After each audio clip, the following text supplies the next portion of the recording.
ओम नमः शिवाय। श्री शिवाय नमस्तुभ्यं। दोस्तों, चलिए आज इस वीडियो में जानेंगे हरितालिका तीज के बारे में। हरितालिका तीज से संबंधित महत्वपूर्ण बातें भी जानेंगे और नहाय खाए से लेकर और पारण तक के बीच में जितनी भी महत्वपूर्ण नियम है और कार्य है, व्रत में किन किन बातों का हमें ध्यान रखनी है, कौन कौन सी चीज़ें हमें नहीं लेनी है, बाल कब धोनी है, सारगी का शुभ मुहूर्त क्या है, सारगी में क्या क्या खानी है, संपूर्ण नियम विधि आज हम इस वीडियो में जानेंगे। देखिए, वीडियो थोड़ा बड़ा होगा, लेकिन एक बार अच्छे से आप लोग समझ जाइएगा ना तो आपका व्रत अच्छे से संपूर्ण हो जाएगा। कोई भी ऐसा कार्य नहीं है जो आपको रह जाएगा, छूट जाएगा। जो पहली बार व्रत करेंगे उनके लिए तो और भी अधिक लाभकारी होगा। जो प्रेग्नेंट है उन्हें किन किन बातों का ध्यान रखनी है, सब कुछ इस वीडियो में बताऊंगी। तो चलिए वीडियो को शुरू करते हैं। इससे पहले दोस्तों, अगर आपको मेरा वीडियो पसंद आता है तो प्लीज़ आप मेरे चैनल को सब्सक्राइब कर दीजिएगा, बेल आइकन को प्रेस कर दीजिएगा, जिससे कि मेरे वीडियो के नए नोटिफिकेशन आप सभी के पास सबसे पहले पहुँचे। तो चलिए शुरू करते हैं और सभी महत्वपूर्ण नियम बातें जान लेते हैं हरितालिका तीज से संबंधित। ठीक है, तो सबसे पहले दोस्तों आप सभी को हरितालिका तीज की हार्दिक शुभकामनाएं इन एडवांस। और साथ में एक चीज़ और बताते चलो कि हरितालिका तीज का व्रत इस साल 2025 में जो लोग भी इच्छुक है उठाना चाहती है, जो भी बहनें इस साल आप लोग उठा सकते हैं, बहुत ही शुभ संयोग है। किसी भी प्रकार का अधिक मास मलमास नहीं है, आप लोग उठा सकते हैं निसंकोच भाव से। ठीक है, सबसे पहले दोस्तों आपको बता दूं 2025 में हरितालिका तीज का व्रत कब रखा जाएगा। 26 अगस्त को दिन पड़ा है मंगलवार। ऐसे इस वीडियो में केवल नहाय खाए से पारण तक की ही महत्वपूर्ण नियम विधि जानेंगे। तो पहली बार यह व्रत तो उठाना ही है और यह भादो महीने के भाद्रपद यानी कि भादो महीने के शुक्ल पक्ष के तृतीया के दिन हम हरितालिका तीज का व्रत रखते हैं। और यह जो व्रत है ना, सुहाग के लिए किया जाता है, पति के दीर्घ आयु के लिए किया जाता है, अखंड सौभाग्य के लिए किया जाता है। और यह व्रत निर्जला और निराहार होता है। 24 घंटे का ये मतलब इस सूर्योदय से लेके अगले दिन सूर्योदय तक का यह व्रत होता है। ऐसे आप लोग जो लोग भी मतलब रहा जाता है तो 24 घंटे का यह व्रत रखा जाता है। और जिनसे नहीं रहा जाता वह पूजा पाठ करके अपना व्रत खोल लेते हैं। तो आगे आपको बता दो हरितालिका तीज का व्रत इस साल 26 अगस्त को किया को जाएगा। मंगलवार के दिन व्रत रहेगा, तो उसके एक दिन पहले हम नहाय खाए करेंगे। व्रत में नहाय खाए बहुत ही अधिक महत्वपूर्ण है। नहाय खाए आपको सोमवार को करना है, यानी कि 25 अगस्त को। ठीक है, सोमवार के दिन आप लोग बाल वगैरह धो लीजिएगा। कुछ लोग सोमवार को बाल नहीं धोते हैं। तो देखिए, व्रत से वार से बड़ा त्यौहार होता है, व्रत में इतना नहीं लेते हैं, बाल वगैरह धो लीजिएगा।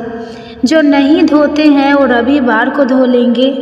और जैसे शुद्ध सात्विक उसके बाद आपको भोजन करनी है, आपको लहसुन प्याज का सेवन नहीं करनी है।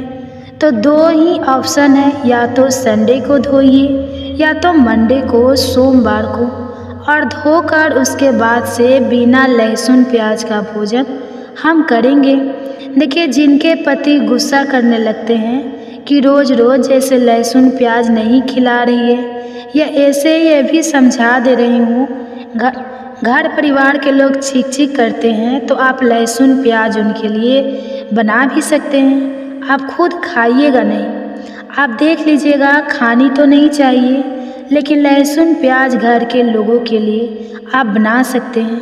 और क्योंकि ये सुहाग का व्रत है, जितिया व्रत वगैरह में तो बिल्कुल भी नहीं खा सकते हैं। लेकिन इसमें मान लीजिए किसी कारणवश आप बाहर है कहीं, तो आप लोग खा सकते हैं।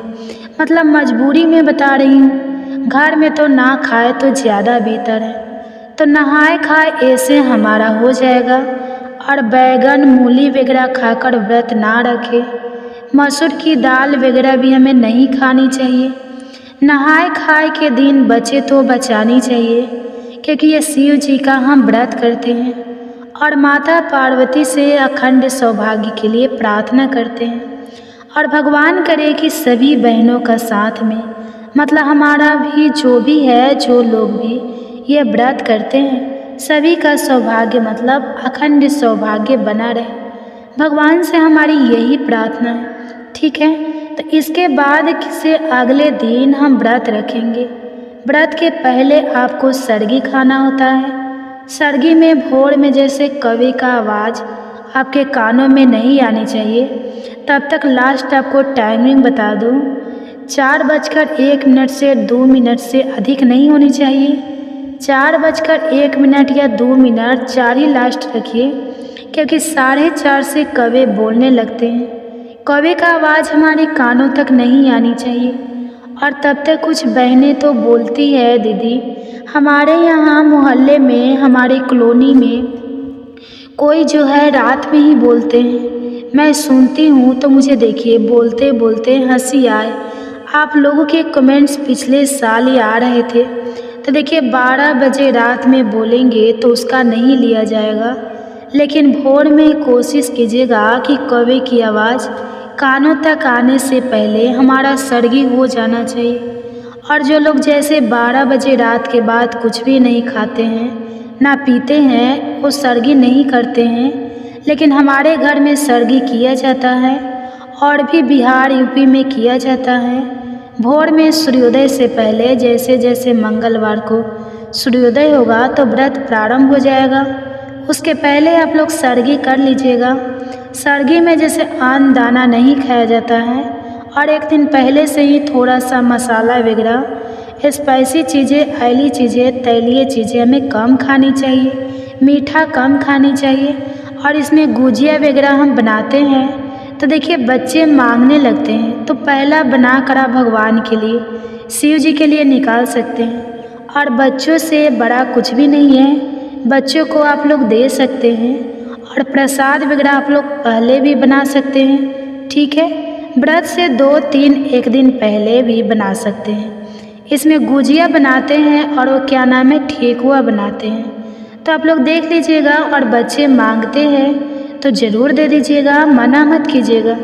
पूजा के लिए अलग निकाल लीजिएगा, उसके बाद दे सकते हैं। उसके बाद से आपको बता दो कि देखिए सरगी आप लोग भोर में, सरगी में आप लोग नारियल पानी, जूस, नींबू, चीनी का जूस, हल्का चीनी डालिएगा, मिठाई, दही, ठंडी चीज़ें, खीरा, सेव, संतरा जो भी मिल जाता है, गुलकुंडी, ये सब चीज़ें अगर आप खाते हैं ना, पीते हैं ना, तब आपको बिल्कुल प्यास नहीं लगेगी। सुबह में उठकर अगर स्नान कर लीजिए, स्नान करके ब्रश वगैरह उस समय कर सकते हैं। रात में ही ब्रश कर लीजिए।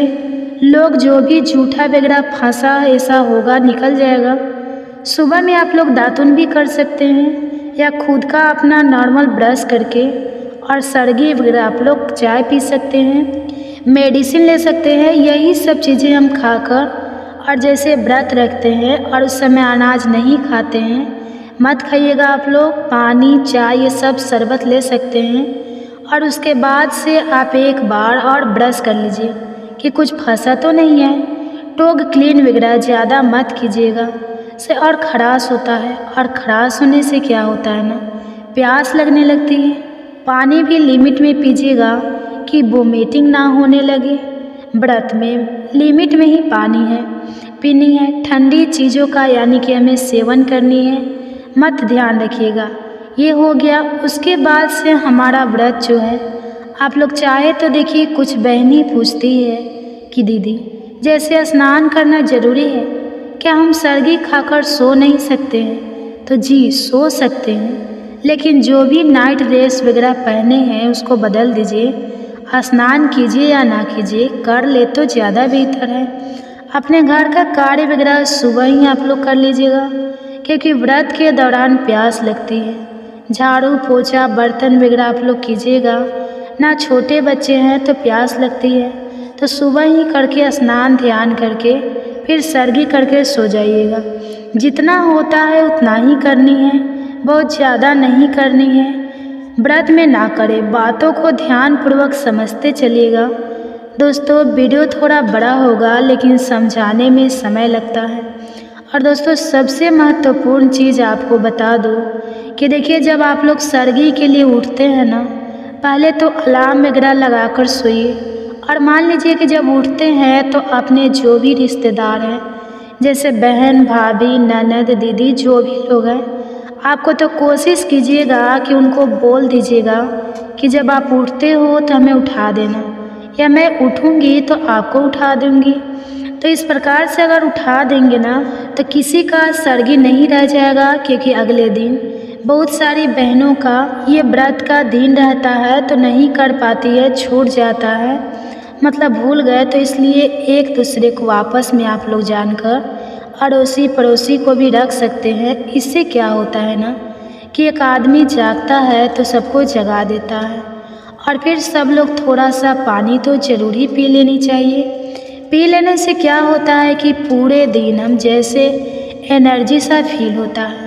नारियल पानी वगैरह में ज़रूर पीनी चाहिए, ठीक है। यह हो गया। उसके बाद से हम खा पी कर फिर हम अपना सोएंगे।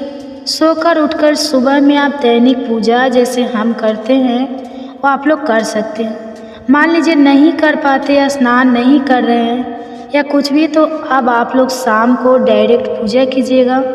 प्रदोष काल में हम शिव जी की पूजा करते हैं, शाम को ही इसमें पूजा किया जाता है। सुबह में साधारण विधि से पूजा किया जाता है। शाम को या तो मंदिर में भी आप लोग पूरा संपूर्ण पूजा कर सकते हैं या अलग से चौकी लगा कर भी कर सकते हैं। कोड़ा साड़ी का इसमें कोई नियम नहीं है, आप कोड़ा भी पहन सकते हैं, आप तैली धुली हुई साड़ी भी पहन सकते हैं, क्योंकि देखिए सबका बजट अलग है। ऐसा नहीं है कि सबके पास बहुत ज़्यादा पैसा है, बहुत सारी सामग्री खरीद लेंगे तीज के लिए। तो देखिए, और कुछ आप खरीदिए या ना खरीदिए, कम से कम एक बिंदी का जैसे इस प्रकार के डिब्बे वगैरह हो गया, या सिंदूर या चूड़ी कम से कम एक नया कोड़ा डब्बा, मान लीजिए जो साड़ी वगैरह नहीं खरीदते हैं वो चूड़ी वगैरह खरीद ले तो अति उत्तम होगा। कुछ ना कुछ कोड़ा अपने लिए आप लोग ज़रूर ले लीजिएगा, ठीक है। उसके बाद से शाम को हम स्नान ध्यान करके दातुन कीजिएगा। व्रत में कभी भी झूठा व्रत हमें नहीं करनी चाहिए। दातुन का प्रयोग करें। मान लीजिए दातुन नहीं मिलता है तो आप लोग न्यू ब्रश रखिएगा, और कोई पेस्ट वगैरह तो मैं तो कहूँगी मत यूज कीजिएगा, उसी को भिगोकर थोड़ा बहुत कर लीजिएगा, क्योंकि हम भोर में तो ब्रश किए ही रहते हैं, और करके उसी से टोक क्लीन कर लीजिएगा, या नई टोक क्लीन अगर रखे हैं तो उसी से कर लीजिएगा, या ब्रश को भी थोड़ा बहुत घुमा लेंगे ना, तो आपका दांत साफ हो जाएगा और टोंग भी साफ हो जाएगा, जी भी ठीक है। तो आप लोग देख लीजिएगा, और जिनके पास नया है वो अपना नया इस्तेमाल करेंगे। पेस्ट वगैरह मुँह में ना डाले तो ज़्यादा बेहतर होगा। हर्बल वगैरह लोग करते हैं लेकिन बचे तो बचानी चाहिए, ठीक है। और दातुन तो मिल जाए तो सर्वश्रेष्ठ है। और करके 16 श्रृंगार करके मैं 16 श्रृंगार के लिए देखिए वीडियो डालूँगी। अगर समय मिलेगा, जो भी श्रृंगार आपके पास है, आर्टिफिशियल हो, सोने का हो, जो भी हो, मंदिर वगैरह बहुत सारा पहनकर मत जाइएगा। देखिए अभी याद आया तो बता रही हूँ, आजकल घर में पूजा करने के दौरान आपके पास जो भी गोल्ड की ज्वेलरी है पहन सकते हैं। मंदिर वगैरह दोस्तों बिल्कुल मत जाइएगा, मंदिर में बहुत ज़्यादा छीनताई हो रहा है आजकल, और स्नैचिंग हो रहा है। चैन का तो आप लोग ध्यान रखिएगा, चैन वगैरह पहनकर बिल्कुल ना जाए। और उसके बाद से हम शिव जी की पूजा करेंगे, विधि विधान से हम पूजा करेंगे। पूजा विधि के लिए मेरा ओल्ड वीडियो है, आप लोग देख सकते हैं, और भी वीडियो डालूंगी, नया वीडियो समय मिलेगा तो बनाऊंगी, ठीक है। और जो भी सामग्री आपको इकट्ठा हो जाती है वही सब चीज़ें चढ़ाकर हम भगवान की पूजा करेंगे। और पैरों में महावर वगैरह लगा लीजिएगा, हाथों में मेहंदी लगा लीजिएगा। ऐसे तो मेहंदी छूटने लग रहा है तो अजीब सा लगता है, लेकिन ठीक है, शुभ करना पड़ेगा। और लगाकर मेहंदी वगैरह अपने सिंदूरा सिंगोड़ा से आप लोग सिंदूर लगा लीजिएगा। लाल पीली चुनरी हो शादी वाली तो ओढ़ लीजिएगा। अगर नहीं है तो कुछ लाल पीला दुपट्टा भी हो या साड़ी ही ओढ़कर आप लोग पूजा कर सकते हैं। मंदिर है आसपास तो ज़रूर जाइए। व्रत के दिन ये सभी कार्य करके पूजा पाठ करके और आपके पति हैं तो प्रणाम कर लीजिए। और प्रणाम करके तब आपका व्रत है, जैसे मान लीजिए जिनसे रहा जाता है वो अपना रह जाएंगे, बिना पानी का खाना खा रह जाएंगे।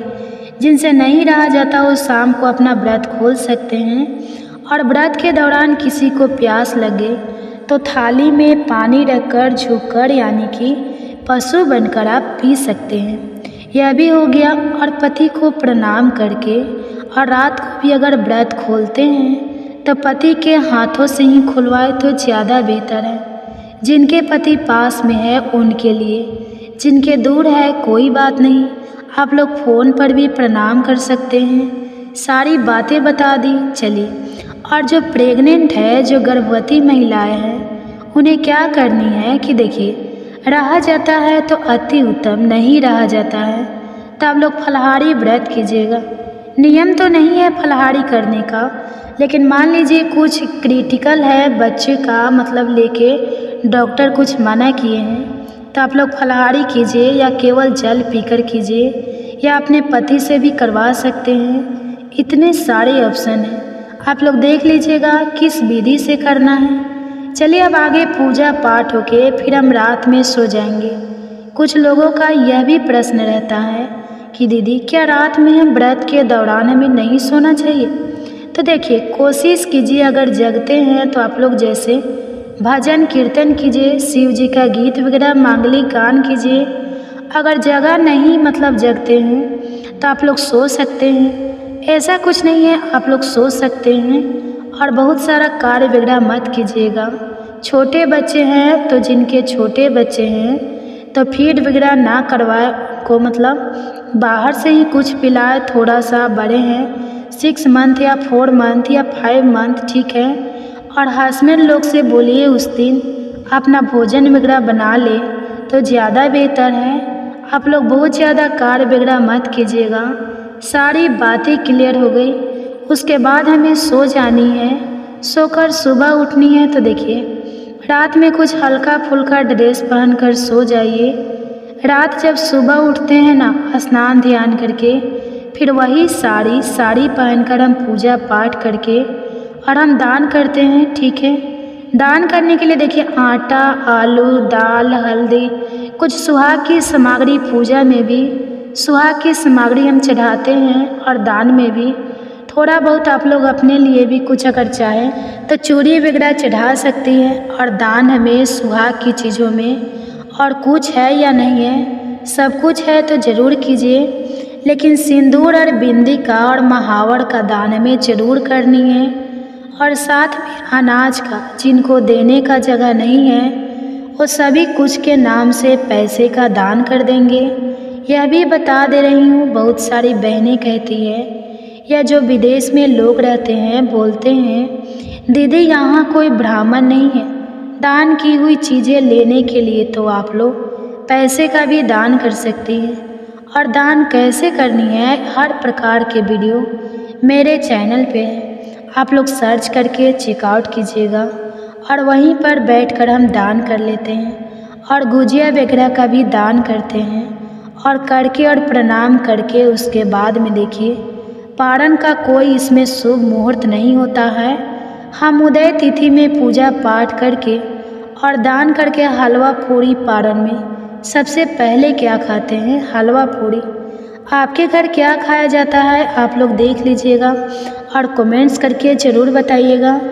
और हमारे यहाँ चावल का सत्तू और चीनी भी फाँक के, मतलब खा के उसको, और हम फिर पानी पीते हैं। रात में भी अगर आप लोग पानी पीने जा रहे हैं तो ये सब चीज़ें आप दान करके सुहाग की चीज़ें, हम लोग रात में नहीं दान करते हैं, हम लोग सुबह ही दान करते हैं। आप अपने घर का नियम देख लीजिएगा। कुछ लोग पूजा के समय ही दान कर देते हैं, शाम को व्रत के दिन, लेकिन हमारे घर पारण के दिन दान किया जाता है। और व्रत मान लीजिए रात में ही अगर आप लोग खोल रहे हैं तो अन्न वगैरह मत खाइएगा। लेकिन अगर आपके यहाँ मान लीजिए कि चावल का आटा वगैरह खाया जाता है और पानी आपको पीना है, व्रत खोल रही है पारण जैसा, तब आप लोग खाइएगा या केवल जल पी कर रह जाइएगा। बाकी अनाज वाले कार्य सुबह कीजिएगा।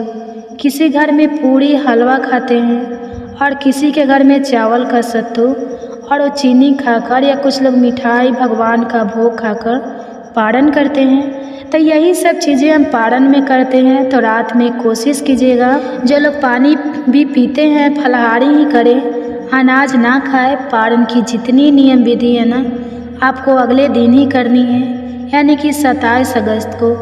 और इस दिन गणेश चतुर्थी भी है, तो उसके लिए भी वीडियो मेरे चैनल पे है, आप लोग चाहे तो चेकआउट कर सकते हैं। तो आशा करती हूँ कि नहाए खाए से लेकर और पारण तक के बीच के संपूर्ण नियम विधि आपको बता दी। और दोस्तों आप सभी से एक छोटी सी रिक्वेस्ट है, अगर वीडियो पसंद आता है तो चैनल को पक्का सब्सक्राइब कर दीजिए और वीडियो को लाइक कर दीजिएगा, क्योंकि आपकी एक छोटी सी लाइक से हमें बहुत अधिक हिम्मत और प्रेरणा मिलती है।